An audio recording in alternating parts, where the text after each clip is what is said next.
Young rebel star Prabhas 40వ పుట్టినరోజును ముషీరాబాద్ నియోజకవర్గంలో ఘనంగా జరిగాయి. గాంధీనగర్ ఘంటసాల ప్లే గ్రౌండ్స్లో RTC roads Prabhas fans association అధ్యక్షులు పి భాస్కర్ ఆధ్వర్యంలో వేడుకలు నిర్వహించారు. ఈ కార్యక్రమానికి ముఖ్య అతిథిగా ముషీరాబాద్ బీఆర్ఎస్ యువనేత ముఠా జయసింహ, అదేవిధంగా ప్రభాస్ పర్సనల్ అసిస్టెంట్ రామకృష్ణ పాల్గొన్నారు. టపాకాయలు పేల్చి అనంతరం 400 కిలోల భారీ కేక్ కట్ చేసి అభిమానుల మధ్య కేక్ కట్ చేసి ఘనంగా సంబరాలు జరుపుకున్నారు.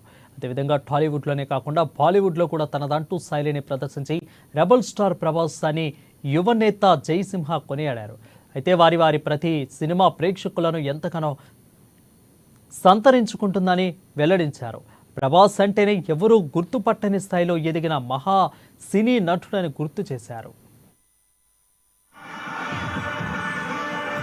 రాష్ట్ర వ్యాప్తంగా కూడా చాలా మంది ప్రభాస్ గారి అభిమానులు ఇక్కడ తరలి రావడం జరిగింది. పెద్ద ఎత్తున సంబరాలు చేసుకుంటున్నారు. అంటే మన అందరికీ తెలిసిన విషయమే, ప్రభాస్ గారి ప్రస్థానం 22 సంవత్సరాల క్రితం ఈశ్వర్ ద్వారా మొదలై కేవలం తెలుగు రాష్ట్రాలకే కాకుండా భారతదేశానికే కాకుండా ఈ రోజు ప్రభాస్ గారి అభిమానులు ప్రపంచ వ్యాప్తంగా ఉన్నారని చెప్పడానికి, మరి తెలుగు రాష్ట్రాలు ఏదైనా ఒక యాక్టర్ దేశ వ్యాప్తంగా ప్రపంచ వ్యాప్తంగా మార్కెట్ ఉన్న యాక్టర్ ఎవరైనా ఉన్నారంటే అది ప్రభాస్ రాజు గారే అని చెప్పడానికి నేను కూడా ఒక అభిమానిగా చాలా గర్వపడుతున్నాను. ప్రత్యేకంగా ప్రభాస్ గారికి ఆయన యాక్టింగ్ కే కాకుండా ఆయన వ్యక్తిత్వానికి, మరి ఆయన వ్యవహార శైలికి కూడా ఎంతో లక్షలాది కోట్లాది అభిమానులు ఉన్నారని కూడా ఈ సందర్భంగా తెలియజేస్తున్నాం. రానున్న రోజుల్లో ఆయన ఇదే విధంగా కొనసాగాలని, ఇంకా ఎన్నో అద్భుతమైన హిట్లు ఇవ్వాలని, బాహుబలిని కూడా తలదన్నే విధంగా రికార్డులు చాలా సాధించాలని మనసారా కోరుకుంటూ, మరి ప్రత్యేకంగా ఈ రోజు